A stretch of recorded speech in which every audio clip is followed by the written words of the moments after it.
Muito bom dia, boa tarde, boa noite para quem é de boa noite. Este é o Washington Fora de Horas, a partir de Washington DC, nos nossos estúdios improvisados, aliás. Salete e hoje é dia 25 de março. E nos nossos principais títulos nós temos que o Ministério da Defesa de Moçambique confirma ataque em Palma, mas sem vítimas. No Brasil, o país ultrapassou as 300 mil mortes por Covid-19. Angola, debate radiofónico termina em pancadaria em Benguela. Na Guiné-Bissau, o Ministério Público ordena a prisão do presidente do Supremo Tribunal de Justiça.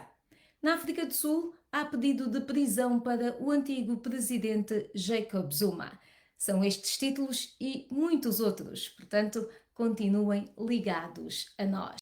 Hoje, dia 25 de março, é uma data que homenageia aliás, dois pontos. Um é o Dia Internacional em memória das vítimas da escravidão e do comércio transatlântico de escravos. E o outro é o dia em que as Nações Unidas se solidariza com os seus funcionários que perderam a vida a seu serviço e seus familiares. Por mais de 400 anos, mais de 15 milhões de homens, mulheres e crianças foram vítimas do trágico tráfico de escravos transatlântico, um dos capítulos mais sombrios da história da humanidade. Todos os anos, a 25 de março, o Dia Internacional em Memória das Vítimas da Escravidão e do Comércio Transatlântico de Escravos oferece a oportunidade de homenagear e lembrar aqueles que sofreram e morreram nas mãos do sistema esclavagista brutal. O Dia Internacional também visa aumentar a consciência sobre os perigos do racismo e do preconceito hoje. E o dia 25 de março, como eu dizia, é também o dia em que as Nações Unidas prestam especial homenagem aos seus funcionários. Desde a fundação da organização em 1945, centenas de bravos homens e mulheres perderam a vida ao seu serviço. Durante a década de 1990, o número e a escala crescentes das missões de manutenção de paz da ONU colocaram muitas vidas em risco. Mais vidas foram perdidas durante a década de 1990 do que nas 4 décadas anteriores, todas juntas.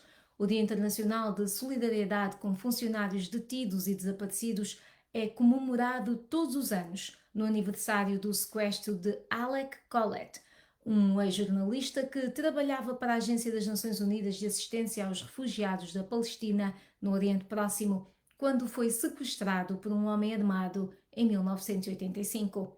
O seu corpo foi finalmente encontrado no Vale do Bekaa, no Líbano, em 2009.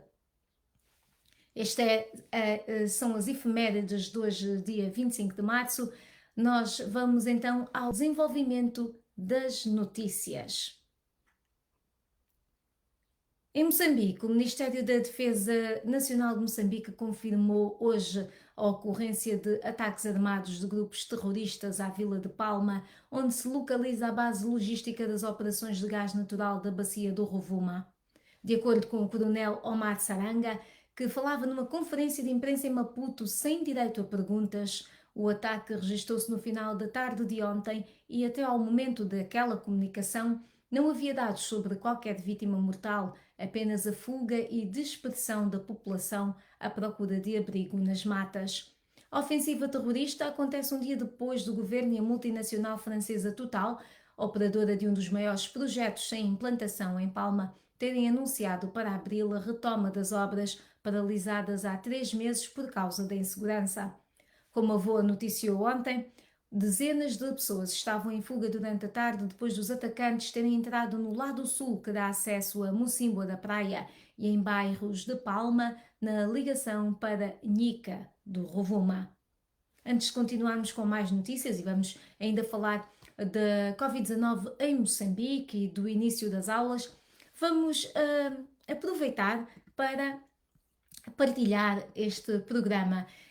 Eu peço desculpa, o nosso teleprompter e câmara computador é tudo a mesma máquina, portanto, a imagem vai mexer-se um bocadinho enquanto eu estiver aqui a teclar, porque quero fazer aquilo que eu peço sempre aos nossos Washington foradenses, partilhar o nosso programa também.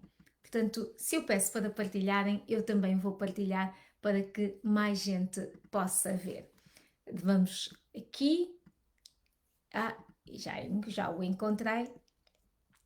E aqui está. O início das aulas. Claro que o som aparece sempre. Já vejo que há aqui uma partilha que agradeço desde já. E há muita gente já ligada a nós, aqui ao Washington Fora de Horas. Portanto, antes de eu continuar com as notícias, vou ler então os comentários que nos chegam ao nosso programa. Vitor Papi, boa tarde, de Maputo, está atento às notícias. O Vitor Papi, muito obrigada. Sandra Helena, bom dia desde Cambridge. E temos também Runil Justino Sá, da Guiné-Bissau. Temos notícias da Guiné-Bissau também. Bai Sufian, de Nampula, em Moçambique. Mamadi Iqbal Daoud, que é um Washington foradense assíduo, está desde Quelimane, em Moçambique, a assistir-nos. Marinela Gaspar Nivalda, boa tarde e bom trabalho. E ela chama-me princesa, muito obrigada, Marinela. Somos todas parte de uma realeza, certo? E ela está a falar-nos de Luanda, muito obrigada pela companhia. António Feliciano Mata, a partir de Angola. Bernardo Nicomua, diretamente de Moçambique, muito boa tarde. Nascimento Afonso da Silva, fala-nos de Benguela. Nascimento, nós vamos falar de algo que aconteceu em Benguela. Um debate radiofónico que acabou em pancadaria. Já lá vamos. Antes disso, vamos aqui então às notícias ainda sobre Moçambique. Em Maputo, a capital moçambicana, 4 dias após o início do ano letivo, cerca de 12 mil alunos, ou seja, 19% dos inscritos, não compareceram à escola, alegadamente por medo da Covid-19.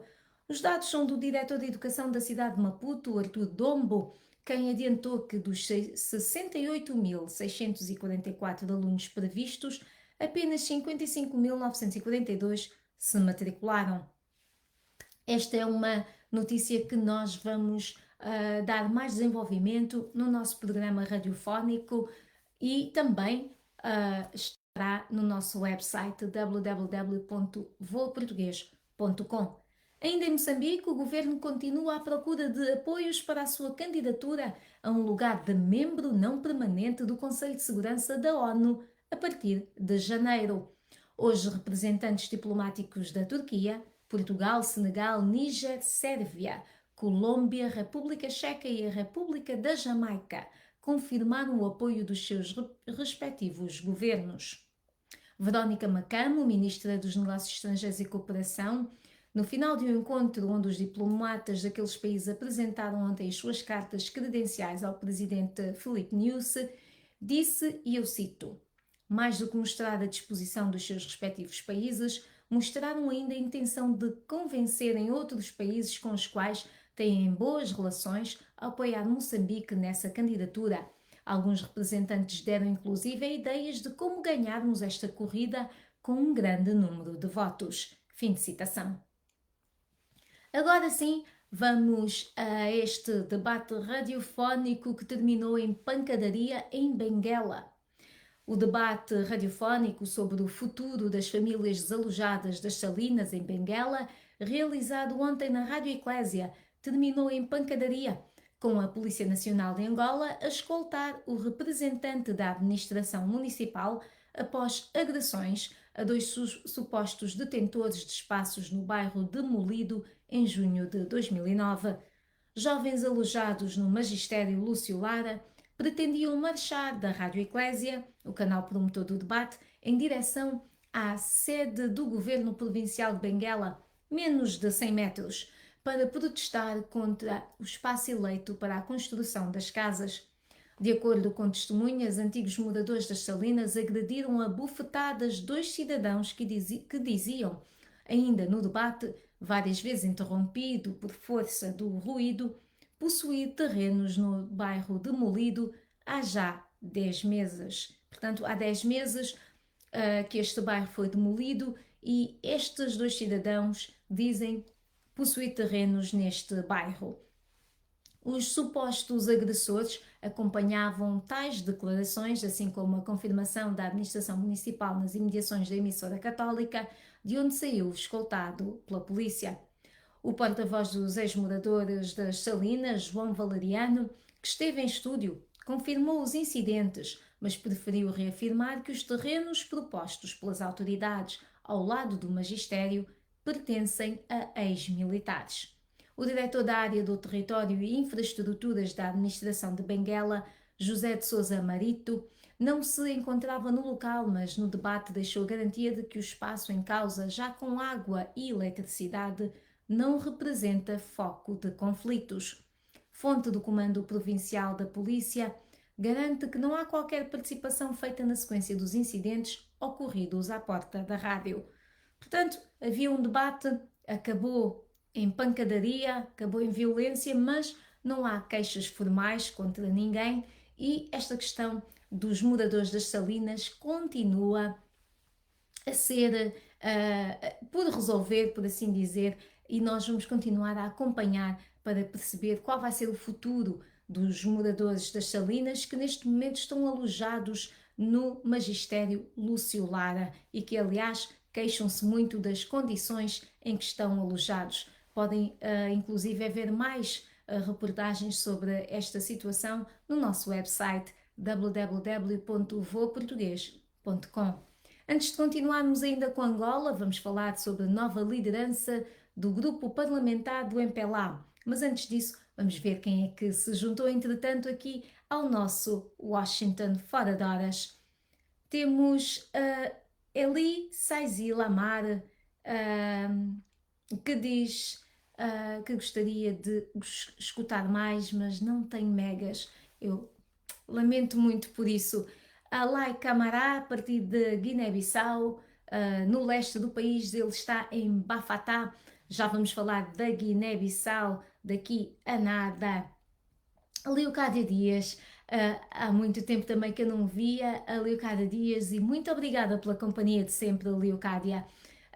Ela deixa aqui um forte abraço, não só para mim, mas para toda a família Voa, que eu, em nome de toda a família Voa, retribuo à Leocádia e também à sua família e amigos. Ela está a falar-nos de Paris. Como é que estão as coisas em Paris? Como é que está a gestão da pandemia, a gestão da vacinação? Diga-nos, Leocádia. O José Chuawa Mandelaze fala-nos de Chibuto, em Moçambique, e Algredo Nascimento diz: o game está violento, e com certeza que ele se refere aqui a estas coisas da pancadaria. Pedro Gonga fala-nos de Angola, em Luanda, e eu aproveito também para dizer aqui que o WhatsApp da Voa tem estado inativo por motivos alheios à nossa vontade, mas nós estamos a tentar resolver esse problema e assim que estiver tudo resolvido, nós voltaremos à partilha de notícias e de impressões com os nossos caros subscritores de WhatsApp. Por enquanto, a nossa forma de comunicação é por aqui, é pelo Washington Fora de Horas, é pelo Facebook, é pelo e-mail da VOA, que é português@voanews.com. Eu vou escrever aqui para que, caso alguém queira mandar-nos alguma informação, esteja à vontade. E, como eu disse, quando eu escrevo, tudo mexe, porque o nosso computador é a nossa câmara, é o nosso teleponto, é tudo. Isto por causa da pandemia, naturalmente. Vamos então continuar com as notícias, vamos continuar a falar de Angola. O deputado Virgílio de Fontes Pereira é o novo presidente do grupo parlamentar do MPLA, substituindo assim Américo Kuononoka. A decisão foi tomada ontem na segunda reunião ordinária do Bureau Político, dirigida pelo presidente do MPLA, João Lourenço. O ex-governador de Benguela, Rui Falcão, é o novo secretário do Bureau Político para a Informação e Propaganda, em substituição de Albino Carlos, que foi indicado para secretário do Bureau Político para a Política Social. Vamos então até à Guiné-Bissau, como prometido no início do programa.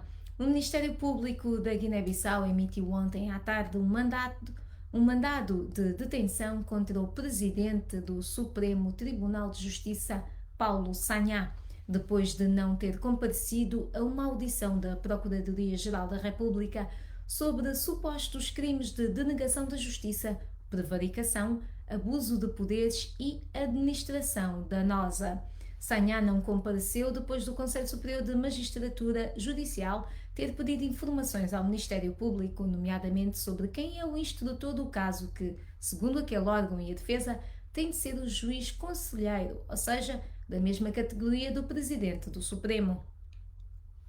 O Procurador-Geral da República quer ouvir o presidente do Supremo Tribunal de Justiça com base numa denúncia, que eu cito, que se encontra autuada com a data de 13 de abril de 2018, feita por Boubacar Bari contra o juiz conselheiro Paulo Sagná, fim de citação, isto por alegados crimes. Numa nota enviada ao Conselho Superior de Magistratura Judicial, o Procurador-Geral da República referiu, e eu cito, que não se descortina em lado algum relativamente a crimes imputados ao Presidente do Supremo Tribunal de Justiça que quem deve ouvi-lo nos autos devesse ser o juiz conselheiro, a não ser única e exclusivamente o PGR ou o Procurador-Geral Adjunto. Fim de citação. Nós vamos ter mais envolvimentos sobre esta notícia na nossa emissão de rádio e também, já sabem, no nosso website www.voaportugues.com. Antes de continuarmos, e vamos falar da São Tomé e Príncipe, aliás, vamos aqui ver quem é que se ligou a nós. Entretanto, o Manuel da Bela Zage, de Luanda, fala também sobre as manifestações e as suas causas, por favor. Nós, de facto, houve manifestações no fim de semana, no sábado. Nós temos essa informação na nossa página. Houve manifestações a exigir a realização de eleições autárquicas, eleições locais em Angola. Houve manifestações em Luanda e houve também no Uíge. No Uíge, alguns ativistas foram inclusive detidos, mas libertados horas mais tarde. Temos um vídeo sobre isso também no nosso website.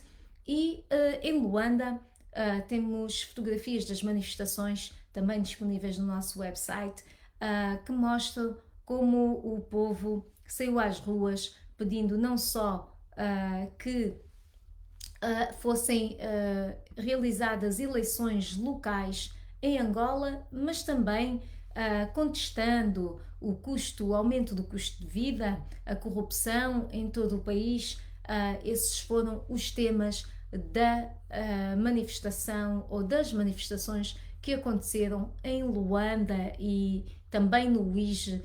Eu acredito que a manifestação tinha sido convocada para várias cidades de Angola, mas nós tivemos foco nessas duas, tivemos reportagens nessas duas cidades, Luanda e na cidade do Uíge, sobre estas manifestações. Acredito que os organizadores dessas manifestações queiram continuar a fazê-las durante o resto do ano, até terem alguma resposta do governo em relação às suas exigências. Nós vamos continuar a acompanhar, com certeza, essas atividades.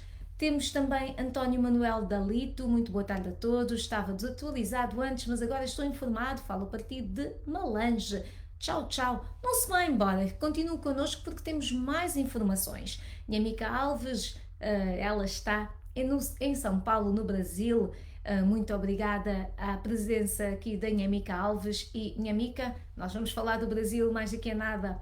Temos também Lucas Batista, de Benguela, em Angola. Tarcísio Gonçalves fala-nos de Cabo Delgado, em Moçambique. Cabo Delgado, que aliás foi o nosso tema de abertura deste Washington Fora de Horas de 25 de março, devido aos ataques, aos recentes ataques que aconteceram ontem em Palma. Freddy Revu, ligado ao partido de Angola, e Kaiwan, na Beira, em Moçambique.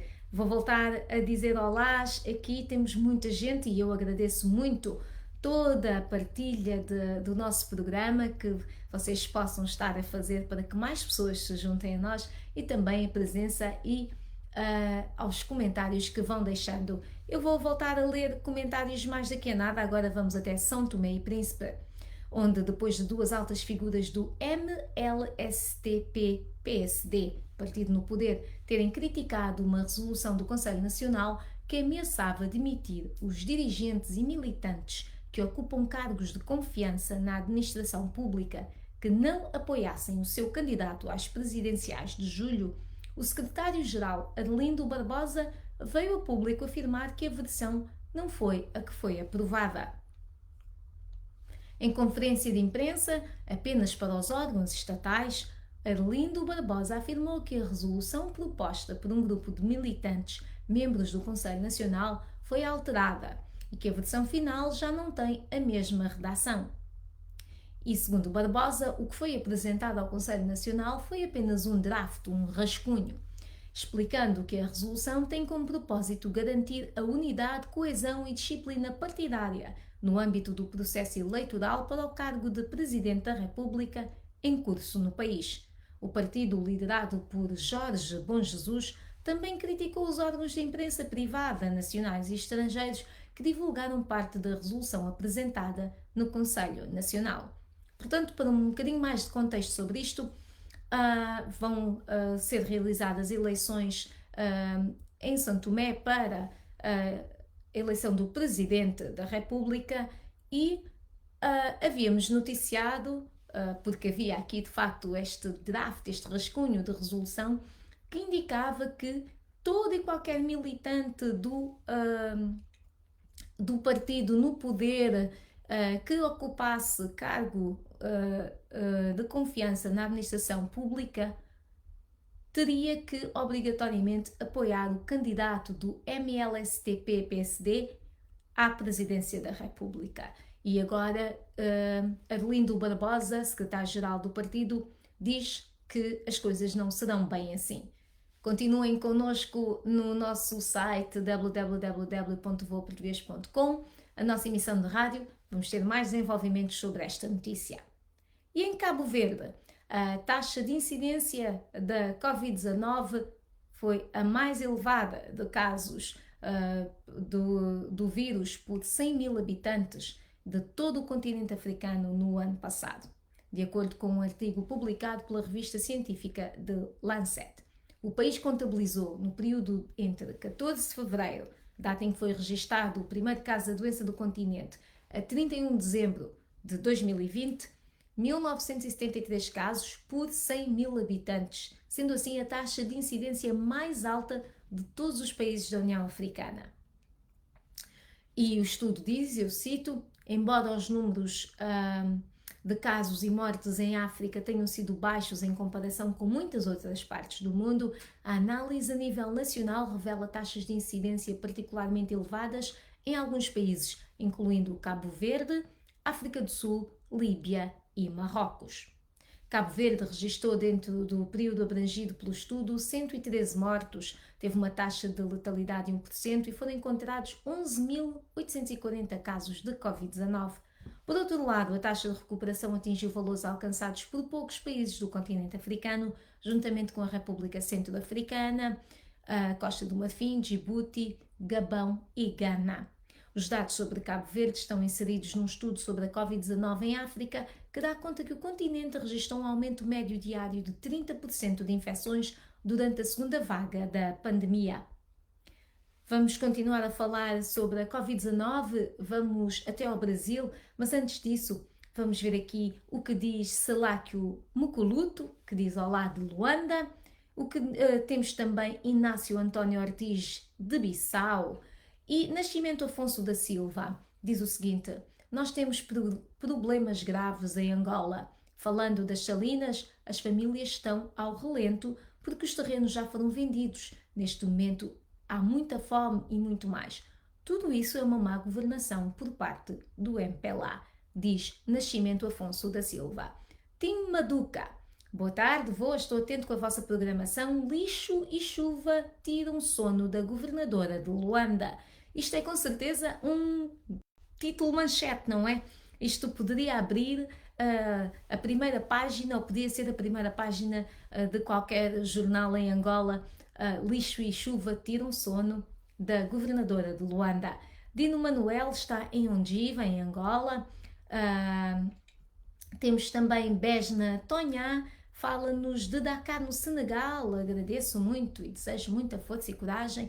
E eu agradeço, em nome de toda a equipa da VOA, pela companhia que o Besna Tonhá e todos os outros Washington foradenses nos fazem todas as nossas manhãs, que certamente na vossa geografia é o início da tarde.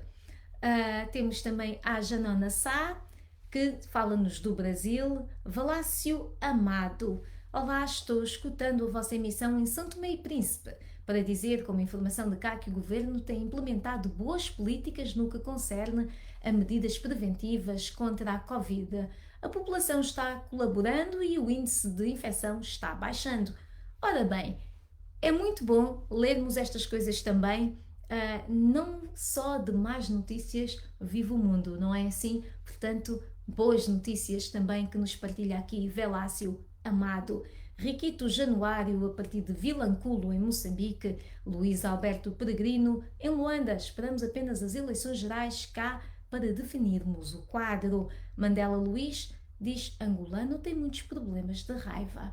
Bom, eu gostaria que não fosse assim. Nascimento Afonso da Silva diz que não só em Luanda, não só em Luanda e Luís Benguela, queremos a saída do PR da CNE, portanto o Presidente da Comissão Nacional de Eleições, e custo elevado da cesta básica, certamente ele quer que esse custo baixe. Temos muita gente. Eu perguntei à Leocádia Dias como é que estavam as coisas em França, em Paris, num confinamento, quanto a mim, suave, diz ela. Nada que se compare em março do ano passado. Hospitais saturados por falta de camas em reanimação, uma imensa lentidão em matéria de vacinação. Globalmente, e olhando para o que se passa no resto da Europa, em França, as críticas e queixas são muito semelhantes. A incidência psicológica deixa, quanto a mim, antever uma tragédia sanitária nessa área e não só.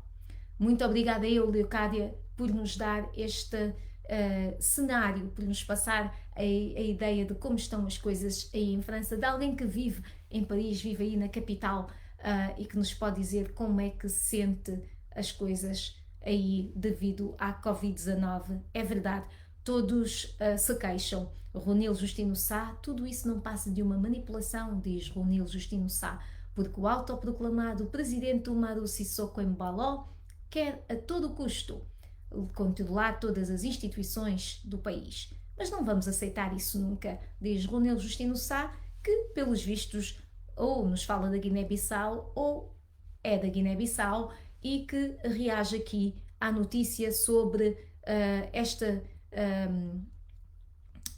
sobre o Ministério Público ordenar a prisão do presidente do Supremo Tribunal de Justiça. Uma notícia que nós falamos há pouco e que está no nosso website, portanto, se não ouviu a notícia aqui no Washington Fora de Horas, não há problema, www.voaportugues.com, mas não vá já para lá, continua aqui no Washington Fora de Horas. Quando terminar, então sim, siga. O Brasil ultrapassou as 300 mil mortes confirmadas de Covid-19, tornando-se o segundo país a fazê-lo em meio a um aumento nas infecções que viu o país sul-americano relatar um número recorde de mortes nos últimos dias. Os Estados Unidos alcançaram um marco sombrio em 14 de dezembro, mas têm uma população maior do que a do Brasil. Na quarta-feira, o Ministério da Saúde do Brasil relatou 2.009 mortes diárias de Covid-19, elevando a pandemia total para 300.685 mortes. Na terça-feira, o país registrou um recorde diário de 3.251 mortes. Com o número de mortes diárias em níveis pandémicos, governadores e prefeitos do Brasil expressaram temor de que abril, o próximo mês, possa ser tão mau quanto março para os hospitais já lotados do país. O presidente Jair Bolsonaro manteve na quarta-feira uma reunião com os chefes de outros setores do governo para coordenar os esforços antivírus mas ele não propôs nenhuma política para lidar com a pandemia. Bolsonaro, aliás, minimizou consistentemente a gravidade da pandemia, insistindo que a economia deve ser mantida em bom funcionamento para evitar dificuldades maiores e criticou as medidas de saúde impostas pelos líderes locais. Agora vamos até a África do Sul, onde a Justiça Sul-Africana examinou nesta quinta-feira um apelo de uma comissão anticorrupção exigindo que o ex-presidente Jacob Zuma seja colocado preso por desrespeito à justiça. Desde a criação em 2018 da comissão responsável pela investigação da corrupção generalizada durante os seus 9 anos no poder, Zuma, já implicado por cerca de 40 depoimentos, tem-se esforçado para evitar ter que se explicar, acumulando recursos ou fazendo valer o seu direito de silêncio. Depois de uma intimação rejeitada no final de fevereiro, a Comissão exigiu do Tribunal Constitucional, a mais alta instância judicial do país, 2 anos de prisão para o ex-chefe de Estado. Desta vez, o ex-presidente não só ignorou a Comissão, mas também uma decisão proferida em janeiro pelo Supremo, obrigando-o a comparecer e privando-o do direito de permanecer calado. Agora, a questão não é mais se o ex-presidente deve ir para a prisão, mas quanto tempo ele deve lá ficar, disse a advogada da Comissão, Thembeka Nkokaitobi, aos juízes. Nem Jacob Zuma, nem nenhum dos seus advogados estiveram presentes nesta audiência online. Antes de terminarmos, vamos só aqui dar conta de que nós temos na nossa página de Facebook, também no nosso Twitter e no nosso Instagram, uma pergunta para que os nossos internautas respondam. Na sua opinião, portanto, a sua opinião conta. Houve mais um ataque em Palma, na província de Cabo Delgado, norte de Moçambique. Como é que pensa que o governo devia responder a estes acontecimentos? Até agora nós recolhemos 2 respostas. A Lafu Baldé diz que é lamentável esta situação em Cabo Delgado e que é preciso que o governo envie mais esforços na resolução do problema, patrulhamento em todo o momento, porque as perdas humanas são irreparáveis. Portanto, Lafu Baldé sugere patrulhamento. Orlando Matabella diz que esta situação em Cabo Delgado é resultado da má governação e cabe a eles, e não a ninguém de fora, fazer guerra sem raízes locais. Portanto, Orlando Matabella é da opinião que apenas o governo moçambicano deve responder a estes ataques e não ninguém de fora. Nós queremos saber a sua opinião, portanto, vá à nossa página e deixe lá o que pensa sobre isto. E é exatamente sobre este ataque armado em Palma ontem que os nossos leitores no nosso website estão mais focados. É o artigo mais lido até agora, nas últimas horas.